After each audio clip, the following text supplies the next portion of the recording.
لله نحمده ونستعينه ونستغفره ونؤمن به ونتوكل عليه ونعوذ بالله من شرور أنفسنا وسيئات أعمالنا من يهده الله فلا مضل له ومن يضلل فلا هادي له وأشهد أن لا إله إلا الله وحده لا شريك له وأشهد أن محمدا عبده ورسوله يا أيها الذين آمنوا اتقوا الله حق تقاته ولا تموتن إلا وأنتم مسلمون يا أيها الناس اتقوا ربكم الذي خلقكم من نفس واحدة وخلق منها زوجها وبث منهما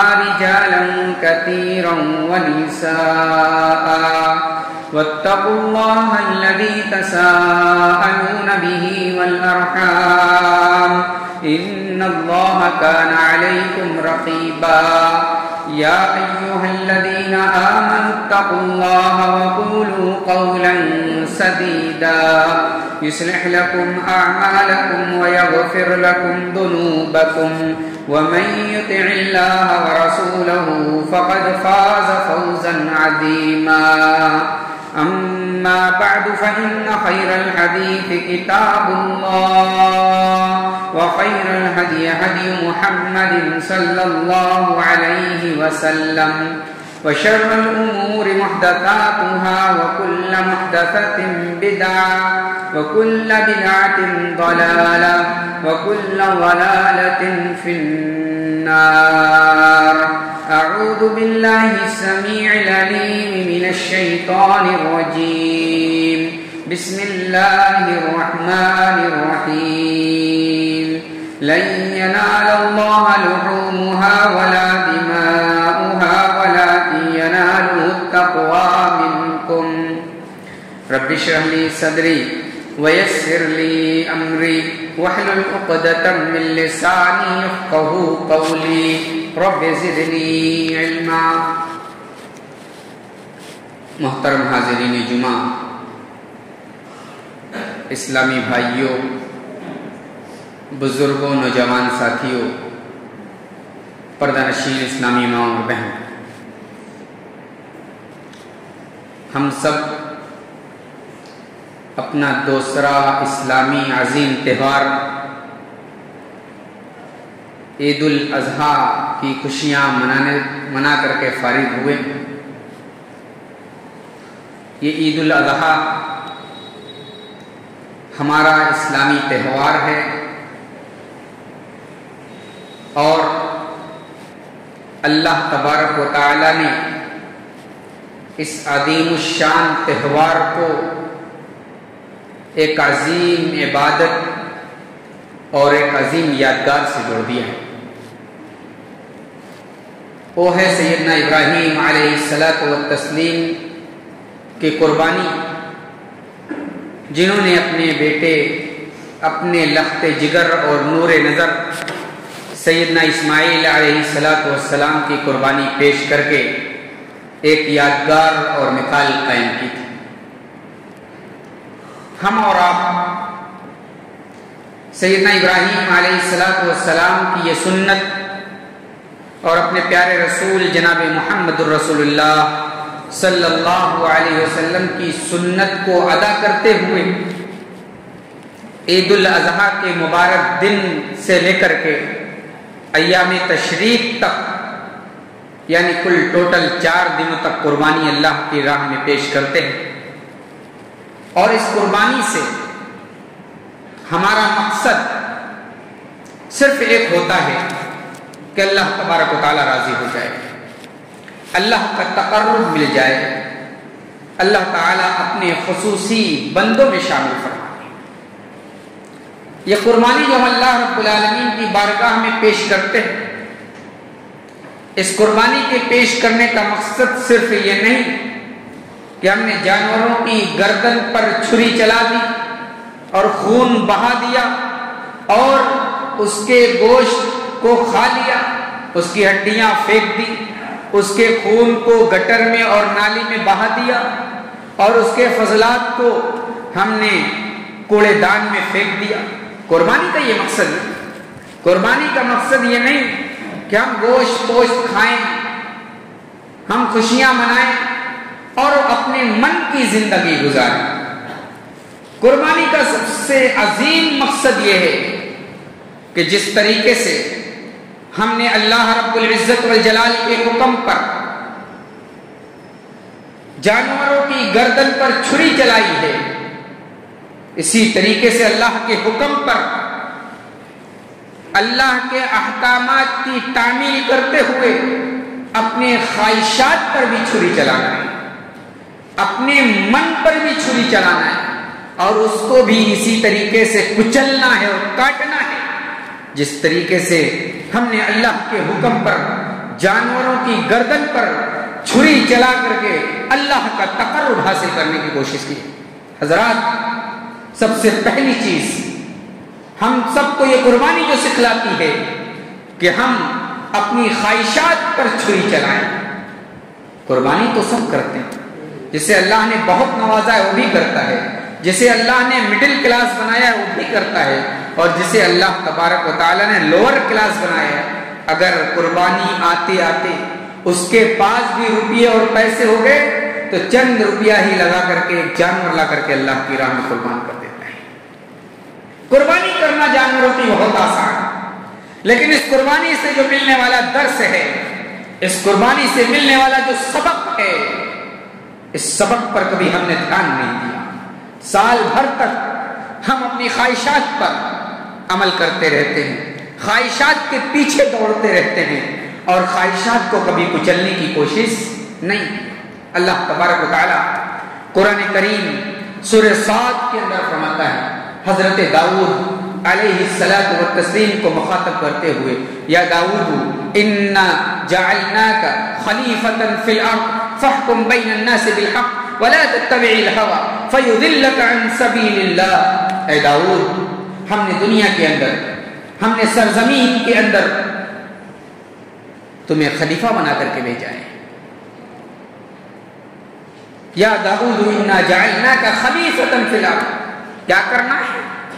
فاحکم بین الناس، حق اور انصاف کے ساتھ فیصلہ کرنا، اللہ کے حکم کی تعمیل کرنا، اللہ نے جو حکم دیا ہے اس حکم پر عمل کرنا، ولا تتبع الهوى، خواہشات نفس کی پیروی نہ کرنا، اپنے من کی بات نہ ماننے لگنا، اپنی خواہشات کے ڈگر پر نہ چلنے لگنا۔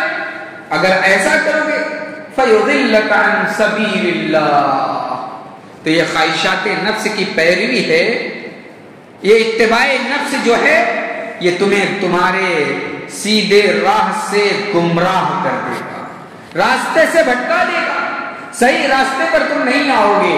حضرات، ہم اور آپ بھی اس قربانی سے جو سیکھیں، سب سے پہلا درس یہ سیکھیں کہ ہمیں اپنے خواہشات کی تکمیل نہیں کرنی ہے، خواہشات کو کچلنا ہے، اسی پر عمل کرنا ہے، اتنا ہی ہمیں کرنا ہے جتنا ہمارے اللہ رب العزت والجلال نے قرآن کریم کے اندر اور ہمارے پیارے رسول جناب محمد الرسول اللہ صلی اللہ علیہ وسلم نے احادیث کریمہ کے اندر بتایا ہے اور ہماری ہدایت فرمائی ہے۔ حضرات، قربانی کا ایک دوسرا درس یہ ہے کہ قربانی کے ذریعے سے تقوی ہمارے اندر آنا چاہیے، ریاکاری، دکھاوا اس قربانی کے ذریعے سے دور ہونا چاہیے۔ قربانی اللہ کے لیے کرتے ہیں، ساری عبادتیں ہم اللہ کے لیے کرتے ہیں، اس قربانی میں اور ان عبادتوں میں کہیں ریاکاری اور دکھلاوا نہیں ہونا چاہیے۔ قرآن کریم میں اللہ رب العزت والجلال فرماتا ہے، لَن يَنَالَ اللَّهَ لُحُومُهَا وَلَا دِمَاؤُهَا وَلَكِن يَنَالُهُ التَّقْوَىٰ۔ اے قربانی کرنے والے، اے جانوروں کی گردن پر چھری پھیرنے والے، غور سے سننا، میری مائیں اور بہنیں آپ بھی غور سے سنیں، یہ قربانی کا گوشت، یہ قربانی کا خون، یہ قربانی کی ہڈیاں یا قربانی کا کوئی بھی حصہ اللہ کو نہیں پہنچتا، اللہ رب العالمین کے پاس نہیں جاتا. وَلَكِنْ يَنَالُهُ التَّقْوَى مِنْكُمْ. کیا جاتا ہے؟ اللہ کو کیا مطلوب ہے؟ اللہ تعالیٰ کہتا ہے تم قربانی دنیا میں کرتے ہو، اس کا گوشت کھا لیتے ہو، اس کی چیزوں کو استعمال کر لیتے ہو، جو استعمال کی چیزیں نہیں ہو تم پھینک دیتے ہو، کوئی دوسرا استعمال کر لیتا ہے. اللہ کو تو صرف تمہارے دل کا تقویٰ چاہیے. اللہ کے تو دیکھتا ہے تمہارے دل کے اندر ڈر کتنا ہے، میرا خوف کتنا ہے، میری خشیت کتنی ہے، اور تم کس جذبے کے ساتھ قربانی کر رہے ہو. بہت ساری قربانیاں لا کر کے، بہت سارے بکرے اور بہت سارے جانور لا کر کے ہم قربان کر دیں، اور اس قربانی میں صرف تھوڑا سا ہمارے دل کے اندر تبدیلی تھوڑی سی ہو جائے، یعنی تقویٰ اور اللہ کے لیے قربانی نہ ہو کر کے یہ جذبہ پیدا ہو جائے کہ یہ قربانی ہم اتنی کریں گے، 10 20 25 50 لاکھ 2 لاکھ کی ہم قربانی کریں گے. اس قربانی کے ذریعے سے ہم معاشرے پر اپنا ایک روب طاری کریں گے. ارے فلاں بہت قربانی کرتا ہے، فلاں بہت قربانی کرتا ہے. اگر یہ تصور بھی پیدا ہو گیا، یہ سارے پیسے آپ کے رائے گاہ برباد ہو گئے، یہ سارے پیسے بیکار ہو گئے. اللہ کے یہاں اس کا کوئی فائدہ نہیں ہونا ہے، بلکہ اس کے ذریعے سے اللہ تعالیٰ کے یہاں اور بھی سزائیں ملیں گی. آپ نے بڑی مشہور حدیث سنی ہوگی کہ 3 شخص کو اللہ تعالیٰ بلائے گا، ایک مالدار ہوگا، ایک قاری ہوگا، ایک جسم سے بہت مضبوط ہوگا. تینوں آئیں گے اور تینوں کو اللہ اپنی نعمتوں کو یاد دلائے گا. سب نعمت کو یاد کر کے کہیں گے اللہ ہم نے اب تیری راہ میں سب خرچ کیا ہے، اپنے مضبوط جسم کو تیری راہ میں لگایا، اپنے مال کو تیری راہ میں لگایا، اپنے خوش الہانی کے ساتھ پڑھنے کو اور اپنی قرأت کو، اپنی تلاوت کو ہم نے دوسروں کو سکھانے میں صرف کر دیا. اے اللہ یہ سب تیرے لیے کیا تھا. اللہ کہے گا نہیں، تم تینوں جھوٹ بول رہے ہو، تم تینوں جھوٹے ہو. تم نے اس لیے کیا تھا تاکہ دنیا میں تمہارا پڑوسی، تمہارا رشتہ دار، تمہارے ساتھ رہنے والا، تمہیں دیکھنے والا، تمہارے بارے میں سننے والا سب یہ کہے کہ فلاں فلاں فلاں بڑا اللہ والا ہے، یہ ساری چیز اللہ کے لیے کرتا ہے. جاؤ دنیا کے اندر جو تم خواہش رکھتے تھے، جو تمہارا دنیا کے اندر منشا تھا، وہ منشا پورا ہو گیا. اب اللہ کے ہاں اور میرے یہاں کوئی نصیب اور کوئی حصہ نہیں. تو میرے بھائیوں، ہم تقویٰ کے ساتھ قربانی کرتے ہیں، اور یہ تقویٰ ہمیں سال بھر تک ہمارے دل کے اندر ہونا چاہیے، تاکہ کوئی بھی عمل کریں تو ہمارے دل کے اندر وہ عمل کرتے ہوئے اللہ کا ڈر ہو، اور یہ نیت ہو کہ اللہ تعالیٰ اس عمل کے ذریعے سے ہماری مغفرت فرمائے. دیکھیں متقی وہی ہوتا ہے، پرہیزگار وہی ہوتا ہے جو عبادت کرتا ہے اور ڈرتا بھی ہے. یعنی جیسے ہم نے قربانی کی، نماز پڑھی، حج کیا، روزے رکھے، یہ ساری عبادتیں جو ہم نے کی، اس عبادت کے کرنے کے دوران 2 چیزیں ہونا چاہیے. ایک یہ کہ اللہ تبارک و تعالیٰ کا ڈر ہونا چاہیے کہ پتہ نہیں اللہ ہماری عبادت قبول کرے گا کہ نہیں کرے گا، اللہ ہماری عبادت، ہماری قربانی، ہمارے حج کو قبول کرے گا، یہ ڈر ہونا چاہیے. اور ایک طرف یہ امید بھی ہونی چاہیے کہ اللہ تبارک و تعالیٰ ان عبادتوں کے ذریعے سے ہمیں جنت الفردوس عطا فرمائے گا. تو ان دونوں کے درمیان جینے والا، ان دونوں کے درمیان زندگی بسر کرنے والا، خوف اور طمع کی حالت میں زندگی گزارنے والا یہی متقی ہے اور یہی پرہیزگار ہے. قربانی سے ملنے والا ایک درس یہ ہے کہ قربانی ہمیں موحد بناتی ہے، توحید پرست بناتی ہے. دیکھیے کوئی بھی عبادت اگر ہم کریں گے، میری مائیں اور بہنیں بھی، آپ بھی سن لیں، آپ کے ہاں عقیدے کی بڑی گڑبڑی ہے.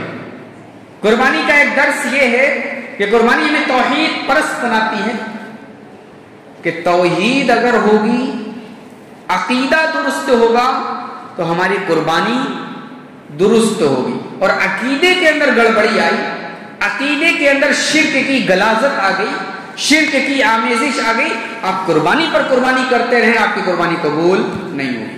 اسی لیے ہمارے پیارے رسول جناب محمد الرسول اللہ صلی اللہ علیہ وسلم نے قربانی کرتے وقت ایک دعا سکھلائی ہے، ان صلاتی ونسکی ومحیای ومماتی للہ رب العالمین لا شریک لہ وبذالک امرت وانا اول المسلمین.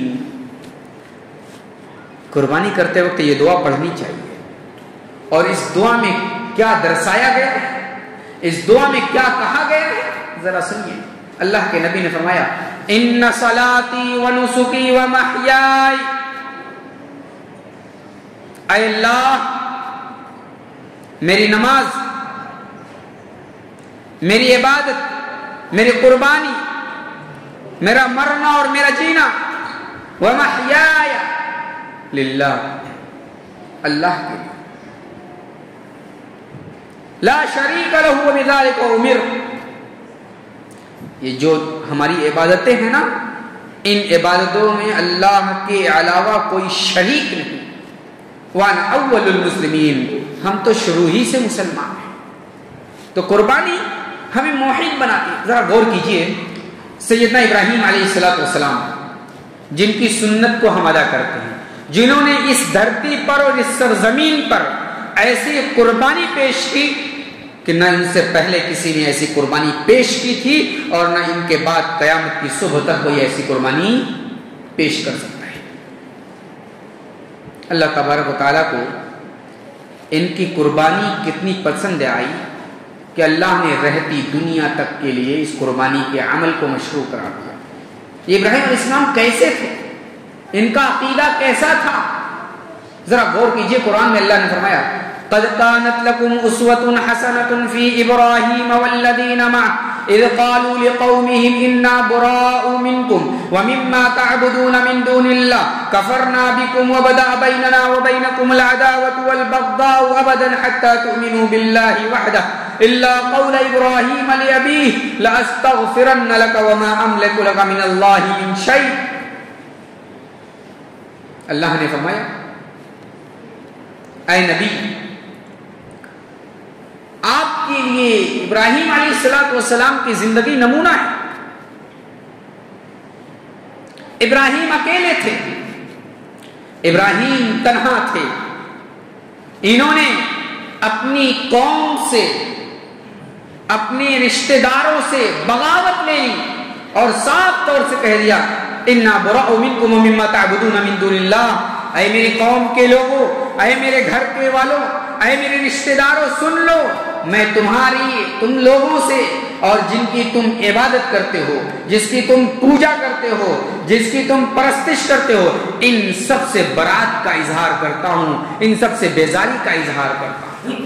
اور ابراہیم علیہ السلام جو اکیلے تھے, قوم میں کوئی اور مسلمان نہیں, قوم میں کوئی اور اللہ والا نہیں, قوم میں کوئی اور توحید پرست نہیں, لیکن عقیدہ کتنا مضبوط تھا, توکل کتنا مضبوط تھا کہ اکیلے ہوتے ہوئے ابراہیم علیہ السلام نے پوری قوم سے جنگ لے لی. اسی لیے اللہ کو کہنا پڑا ان ابراہیم کان امۃ قانتا للہ حنیفا ولم یک من المشرکین. کہ ابراہیم اکیلے ایک امت ہے, ایک امت ہے اکیلے, اور ابراہیم توحید پرست تھے, مشرک نہ تھے. جب یہ توحید پرست, یہ موحد انسان اللہ کی بارگاہ میں اللہ کے حکم سے قربانی پیش کر دی اپنے بیٹے اسماعیل کی, تو اللہ تبارک و تعالی نے آسمان سے ندا دی وَفَدَيْنَاهُ بِذِبْحٍ عَظِيمٍ وَتَرَكْنَا عَلَيْهِ فِي الْآخِرِينَ سَلَامٌ عَلَى إِبْرَاهِيمَ. اے ابراہیم, تمہیں تمہارے بیٹے سے الگ کرنا مقصود نہیں تھا, ہمیں تمہارا امتحان لینا تھا, ہم نے امتحان لے لیا, تمہیں آزما لیا, اور اس آزمائش میں تم کھرے اتر گئے. وَفَدَيْنَاهُ بِذِبْحٍ عَظِيمٍ. جاؤ اپنے بیٹے کو الگ کرو, اور میں نے تمہارے لیے تحفے میں ایک دمبا بھیجا ہے جنت سے, اس دمبے کی قربانی کرو. وَتَرَكْنَا عَلَيْهِ فِي الْآخِرِينَ. اور ہم نے اس قربانی کو دوسروں تک کے لیے مشروع قرار دیا, قیامت تک کے لیے مشروع قرار دیا. اور ابراہیم توحید پرست تھے, اپنے بیٹے اسماعیل کی قربانی کی, اللہ نے فوراً قبول کر لیا. فوراً قبول کر لیا نا. اس قبولیت کی ایک علامت یہ بھی اللہ نے بتائی کہ ہم نے رہتی دنیا کے لیے تمہارے اس عمل کو مشروع قرار دیا ہے۔ تو کوئی بھی عمل کیا جائے، قربانی کا یہ درس ہے کہ عمل کرنے سے پہلے اپنے عقیدے کو دیکھ لیں، عقیدہ مضبوط ہے کہ نہیں، توحید گڑبڑ ہے یا درست ہے۔ آج ہمارے بھائیوں میں بھی کتنے ایسے ہیں جو اہل حدیث تو کہلاتے ہیں لیکن عقیدے میں بڑے گڑبڑ ہیں، عقیدہ درست نہیں، کہیں نہ کہیں ایسی باتیں کہہ جاتے ہیں، ایسا عمل کر جاتے ہیں جس عمل سے ان کے اندر شرک کی بو آتی ہے، عقیدہ توحید بالکل مرتا ہوا نظر آتا ہے۔ میرے بھائیوں، قربانی کا ایک درس یہ بھی ہے کہ قربانی ہمیں جوانی میں عبادت کرنا سکھلاتی ہے۔ میرے نوجوان بھائی آپ بیٹھے ہوئے ہیں، آپ نے بھی قربانی کی ہوگی، آپ نے بھی گردن پر چھری چلائی ہوگی، یہ قربانی ہمیں جوانی میں عبادت کرنا سکھلاتی ہے۔ پیارے رسول جناب محمد الرسول اللہ صلی اللہ علیہ وسلم نے قربانی کی شرائط میں سے 4 ایسی چیزیں بیان کر دی جن چیزوں کا ہونا قربانی کے لیے مضر ہے۔ اللہ کے نبی نے فرمایا، حضرت براء ابن عازب رضی اللہ تعالیٰ عنہ کی حدیث سے فرماتے ہیں، الْأَوْرَاءُ بَيِّنٌ عَوَرُهَا وَالْأَرْجَعُ بَيِّنٌ دَلُوهَا وَالْكَثِيرُ الَّتِي لَا تُنْقِي وَالْمَرِيضُ بَيِّنٌ مَرَضُهَا أو كما قال علیہ الصلوۃ والسلام کہ 4 طرح کے جانور اگر قربانی میں پیش کیے جائیں، یہ قربانی اللہ تعالیٰ کے ہاں قبول نہیں ہوگی، اس لیے کہ ان 4 طرح کے قربانی کے جانور کو اللہ کی راہ میں پیش کیا جانا جائز ہی نہیں۔ کون ہے؟ ایسا لنگڑا جس کا لنگڑا پن واضح ہو، بالکل ایسا لنگڑا ہو کہ دور سے دیکھ کر کے یہ آدمی بتا دے کہ یہ جانور لنگڑا ہے۔ ایسا مریض جس کا مرض بالکل واضح ہو، سب کو دیکھ کر کے لگتا ہو کہ یہ بیمار ہے، اور ایسا کانا جس کا کانا پن بالکل واضح ہو، اور ایسا بوڑھا اور ایسا لاغر اور ایسا کمزور جس کے ہڈی میں گودا ہی نہ ہو، یہ 4 طرح کے جانور اللہ تعالیٰ قربانی میں قبول نہیں کرتا ہے۔ ذرا غور کیجئے، قربانی میں ہمیں صحت مند جانور پیش کرنا ہے، اور صحت مند جانور کی قربانی اللہ کے یہاں قبول ہوتی ہے۔ بوڑھے جانور کی، لاغر جانور کی، کمزور جانور کی، بیمار جانور کی، عیبیل جانور کی اللہ تعالیٰ کے یہاں قبول قربانی نہیں کی جاتی ہے۔ تو جس طریقے سے قربانی کے جانور ہمیں بالکل صحت مند بے عیب لے آنا ہے، اسی طریقے سے ہماری عبادتیں اللہ تبارک و تعالیٰ صحت مندی کے عالم میں اور نوجوانی کے عالم میں زیادہ قبول کرتا ہے، اور نوجوانی کی عبادت اللہ کو بڑی پسند ہے۔ ذرا نبی کریم جناب محمد الرسول اللہ صلی اللہ علیہ وسلم کی حدیث آپ اپنے سامنے رکھیں۔ اللہ کے پیارے رسول نے فرمایا، 7 قسم کے لوگ ہیں جو قیامت کے دن عرش کے سائے کے نیچے ہوں گے۔ قیامت کے دن انہیں کوئی گرمی محسوس نہیں ہوگی، کوئی تپش محسوس نہیں ہوگی، سورج کی گرمی سے پریشان نہیں ہوں گے۔ انہی میں سے ایک وہ ہے شاب نشا فی عبادت اللہ، وہ جوان عورت، وہ جوان مرد، وہ جوان عورت، وہ جوان مرد جس نے اپنی جوانی کو مستانی نہیں بنایا، اپنی جوانی کو اللہ کی مرضی کے مطابق گزارا، اپنی جوانی میں عبادتیں کی۔ ایسا جوان مرد، ایسی جوان عورت اللہ تبارک و تعالیٰ کے عرش کے سائے کے نیچے جگہ پائے گی۔ ذرا غور کیجئے، کتنا خوش نصیب بندہ وہ ہے جو قیامت کے دن اللہ کے عرش کا سایہ پالے، ورنہ وہ سورج کی تپش کون برداشت کر پائے گا؟ 1 ہفتہ پہلے یا 4 دن پہلے کی گرمی ہم برداشت نہیں کر پاتے تھے، 1 ہفتہ پہلے 4 دن پہلے کی گرمی، سورج اتنا دور،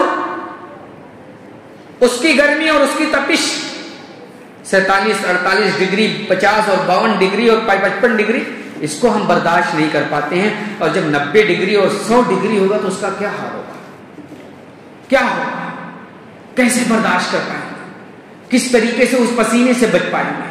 اس تپش سے کیسے بچ پائیں گے؟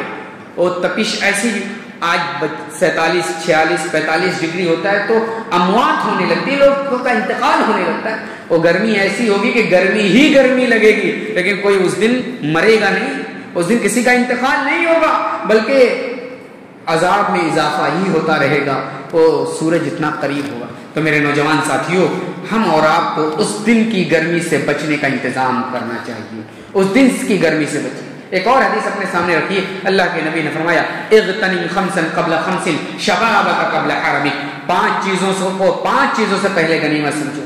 جوانی ہے، یہ انتظار مت کرو کہ بڑھاپا آ جائے، یہ انتظار مت کرو کہ ہمارے بچوں کی شادیاں ہو جائیں، یہ فلاں ہو جائے فلاں ہو جائے اس کے بعد ہمیں اللہ کے قریب ہونا ہے، فلاں تب عبادت کرنی ہے۔ نہیں، جوانی اللہ نے دی ہے، اس جوانی میں عبادت کرو، آؤ اپنا وقت اللہ کی راہ میں صرف کرو۔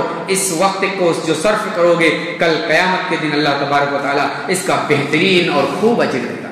اسی طریقے سے قربانی ہمیں یہ بھی سکھلاتی ہے کہ ہمیں جو بھی عمل سنت کے مطابق کریں گے وہی عمل قابل قبول ہے، ورنہ سارا عمل رائے گا اور برباد ہو جائے گا۔ قربانی کا ایک درس یہ بھی ہے کہ اگر ہم نے کوئی عمل سنت کے مطابق کیا ہے تو اس پر ہم یہ امید لگا سکتے ہیں کہ یہ قربانی قبول ہوگی یا یہ عمل قبول ہوگا۔ اگر اس عمل کو ہم نے سنت کے مطابق نہیں کیا ہے تو آپ امید لگاتے رہیں، امید سے آپ کو کچھ ملنے والا نہیں ہے جب تک کہ وہ عمل سنت کے مطابق نہ ہو۔ ذرا ایک حدیث اپنے سامنے رکھیے۔ حضرت برا ابن عازب ایک صحابی ہیں جن کے ایک ماموں تھے بردہ ابن نیار رضی اللہ تعالی، ان کو مسئلہ نہیں معلوم تھا۔ انہوں نے عید الاضحیٰ کے دن نماز عید سے پہلے قربانی پیش کر دی، نماز عید سے پہلے قربانی پیش کر دی۔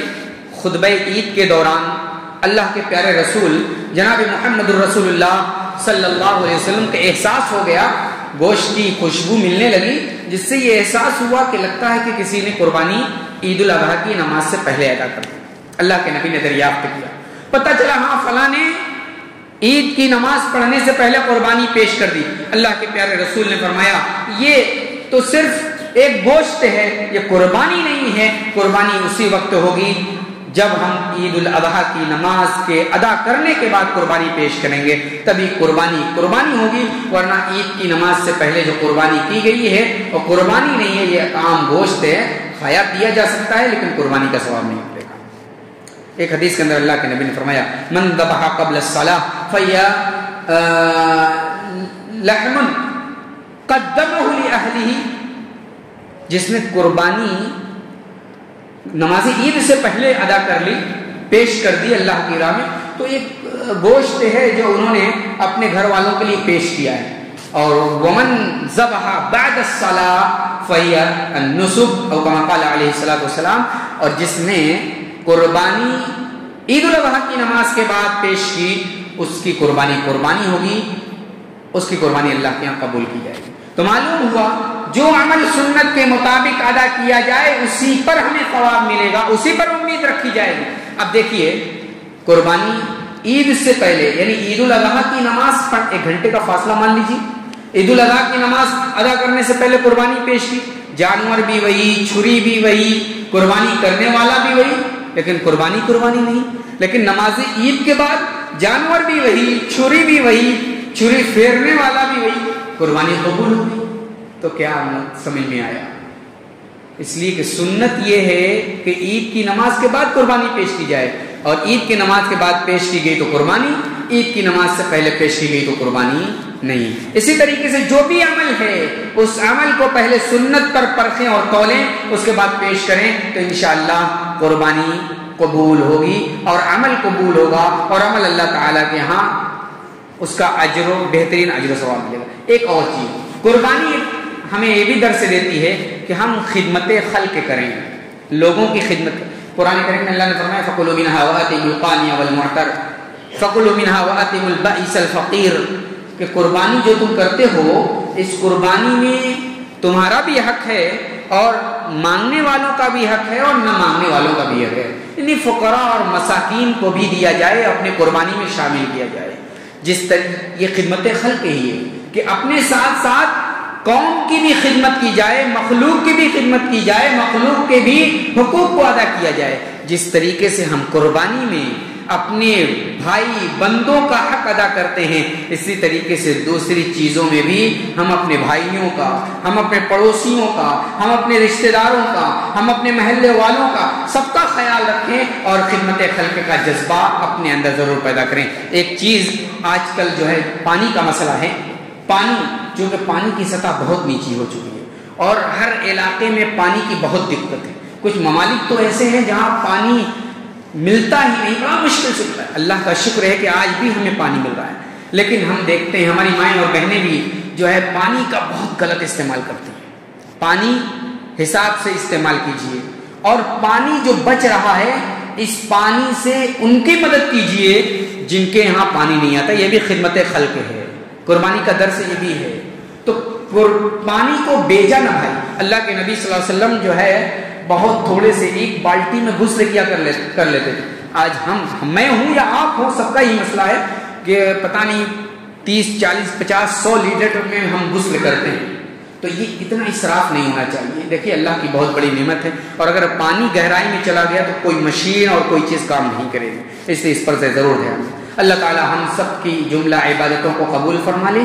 العالمین، ہم نے جو قربانی تیری راہ میں پیش کی ہے، اے اللہ اس قربانی کو تو قبول فرما لے. اے اللہ اس قربانی سے جو درس ملتا ہے اس درس کو سیکھنے اور اس پر عمل کرنے کی توفیق عطا فرما.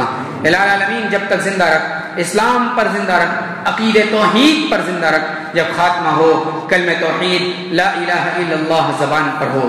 اقول قولی ھذا واستغفر اللہ لی ولکم ولسائر المسلمین وما علینا الا البلاغ المبین. الحمد للہ رب العالمین، والصلاة والسلام على سید الانبیاء والمرسلین نبینا محمد وآلہ وصحبہ اجمعین. اما بعد، اعوذ باللہ من الشیطان الرجیم. بسم اللہ الرحمن الرحیم. ان اللہ وملائکتہ یصلون علی النبی یا ایھا الذین آمنوا صلوا علیہ وسلموا تسلیما. اللهم صل على محمد وعلى آل محمد كما صليت على إبراهيم وعلى آل إبراهيم إنك حميد مجيد. اللهم بارك على محمد وعلى آل محمد كما باركت على إبراهيم وعلى آل إبراهيم إنك حميد مجيد.